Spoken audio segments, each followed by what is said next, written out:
Comenzamos la segunda parte de la materia, que tratará sobre estadística inferencial. La primera parte había consistido en el estudio de la estadística descriptiva, porque describía lo que sucedía en las muestras.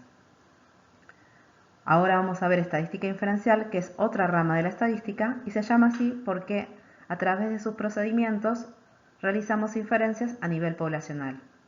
Y para hacer estas inferencias se basa en la idea de probabilidad. Por eso en este video vamos a desarrollar qué se entiende por probabilidad y qué son los modelos de probabilidad. En psicología es común el uso de modelos teóricos para explicar las regularidades del comportamiento o el funcionamiento mental. Así tenemos modelos que explican el funcionamiento de la memoria, por ejemplo, también modelos sobre cómo se desarrollan ciertos trastornos. En estadística también se utilizan modelos teóricos, pero estos modelos describen el comportamiento de las variables. Describen cómo se presentaría la variable de interés en la población que es objeto de estudio. Primero veamos qué entendemos por modelo. Un modelo es una construcción teórica, una representación simplificada de la realidad que posibilita una mejor comprensión de la misma, facilita su análisis e interpretación, permite también formular conclusiones y realizar predicciones. Contar con un modelo para una variable le permite al investigador deducir conclusiones que luego confrontará con la realidad observada, es decir, pondrá a prueba para ver si explican bien o predicen bien lo que sucede en la realidad.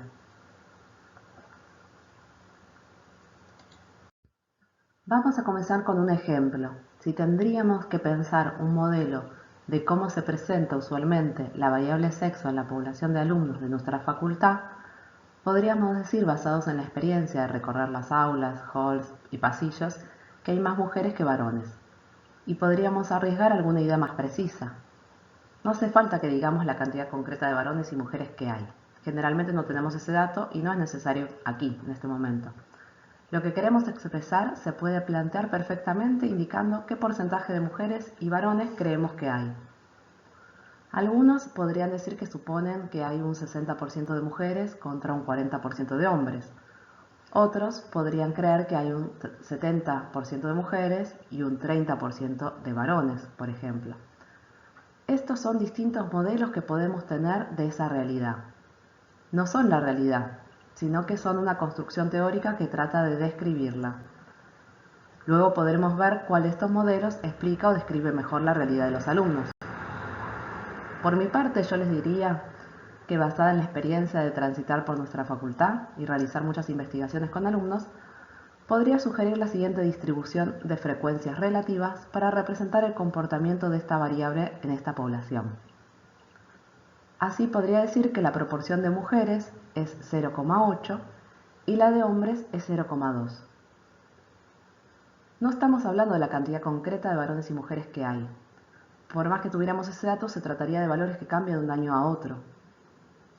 Y el modelo trata de ser una explicación general de lo que usualmente podemos esperar que se dé en una población determinada. Y en este sentido es más adecuado pensar en qué proporción se darían los distintos valores de la variable. Lo que queremos expresar se representa mejor con las frecuencias relativas. Recordemos que estas nos informaban qué parte del todo corresponde a cada valor de la variable. Las frecuencias porcentuales representan lo mismo que estas, pero multiplicadas por 100. Fíjense que la tabla dice frecuencias relativas teóricas. Y dice teórica porque esta frecuencia relativa es supuesta, no es la que surgió de la realidad de contar todos los casos reales. Es lo que nosotros suponemos en base a la experiencia o en base a la teoría que manejamos. No es un dato de la muestra como el que veníamos trabajando hasta ahora.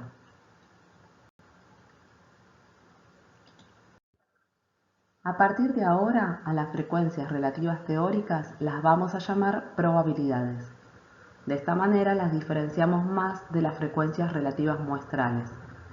La probabilidad de un valor de la variable es la proporción de casos que se espera que ese valor de la variable tenga en una población. Entonces, la probabilidad de un valor de la variable puede interpretarse como una medida de la posibilidad de que dicho valor sea observado en la población. A esta medida Desde sus orígenes se la ha representado en tantos por uno, o sea, en proporciones.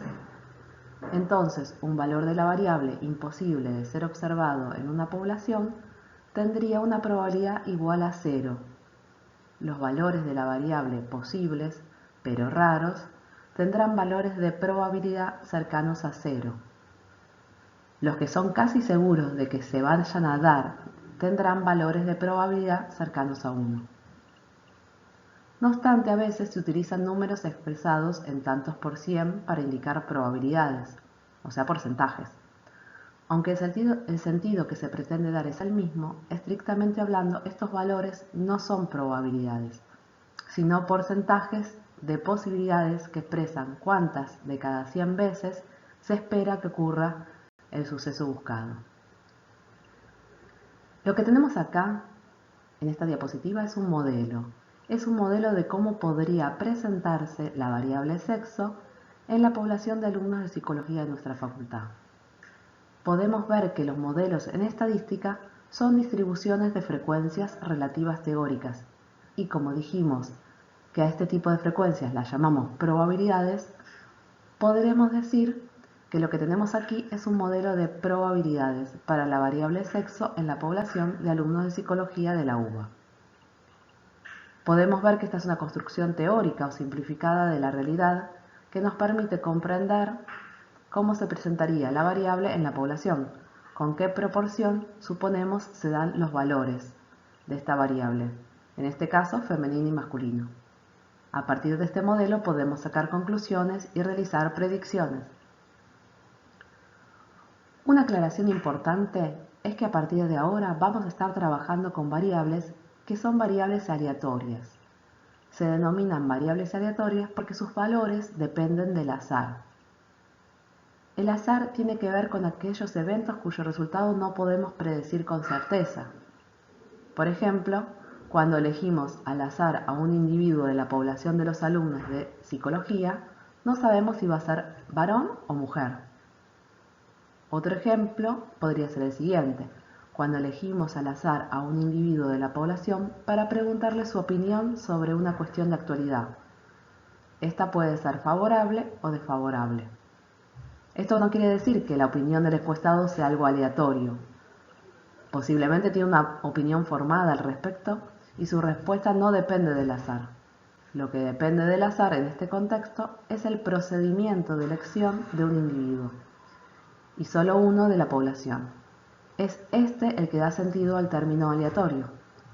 La incertidumbre se refiere a si el individuo extraído al azar será de los que tienen opinión favorable o de los que están en contra.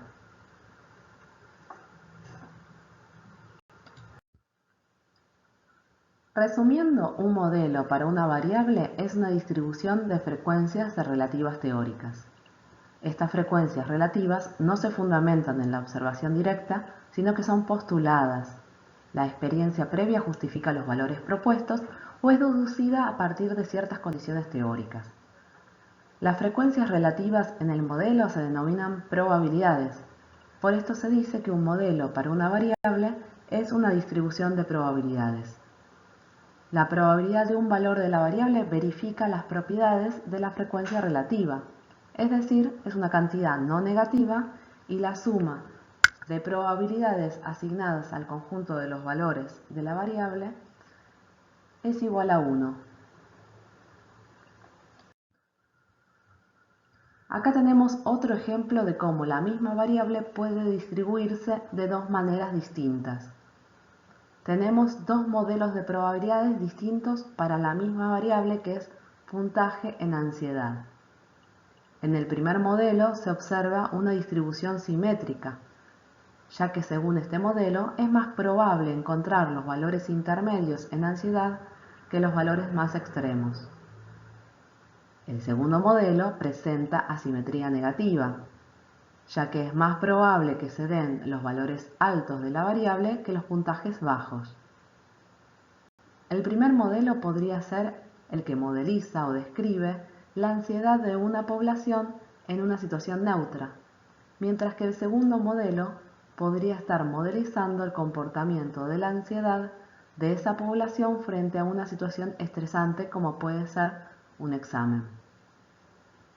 Por eso es más probable que se encuentren valores altos de ansiedad.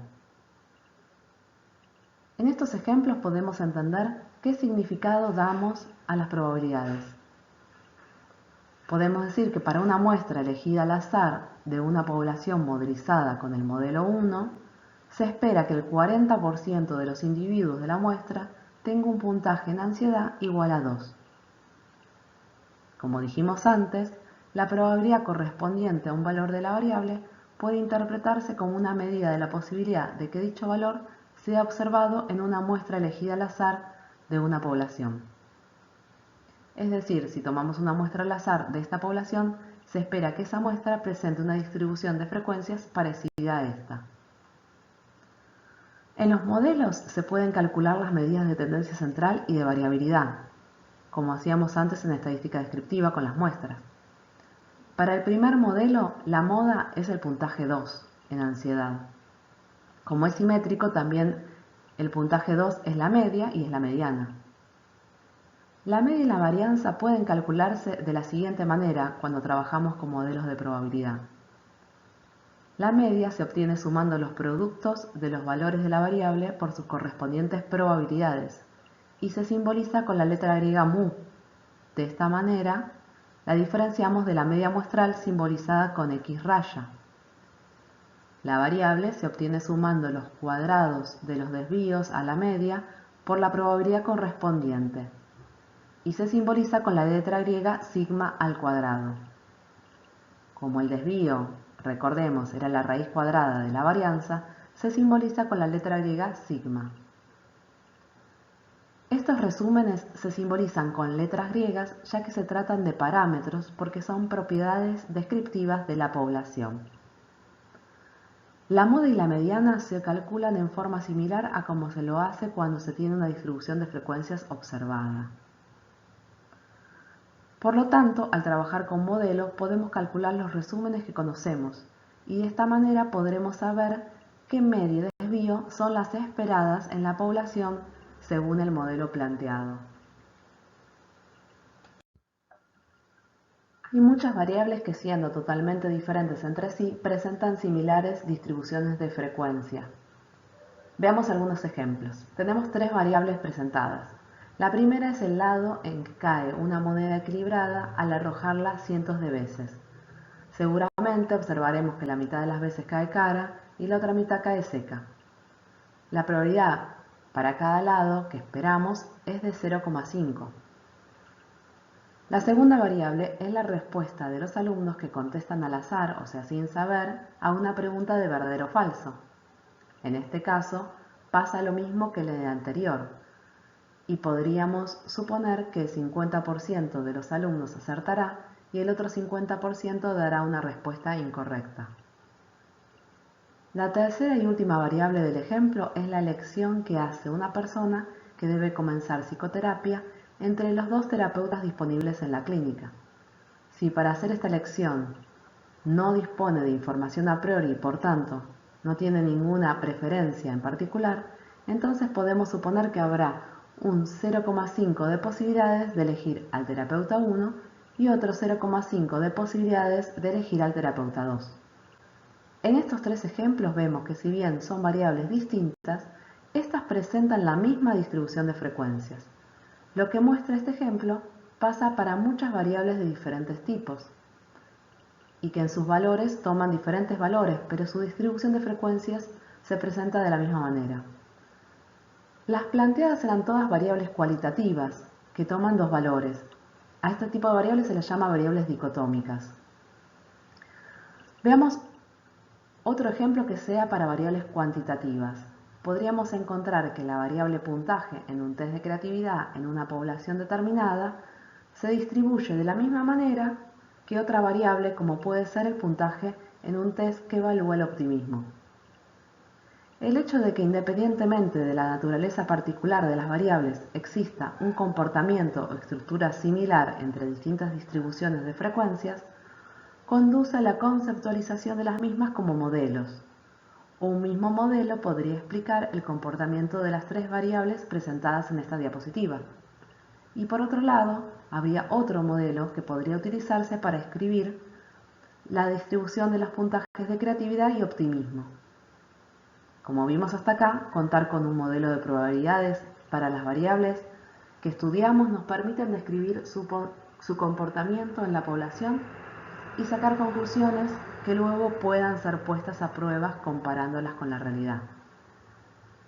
Si la realidad que conocemos a través de las muestras coincide con lo planteado por el modelo, podremos decir que el modelo se sostiene. La estadística ha desarrollado una gran variedad de modelos de probabilidades. Estos describen el comportamiento de distintos tipos de variables. Cada tipo de modelo tiene su nombre propio. Las próximas semanas veremos dos de estos modelos de probabilidades.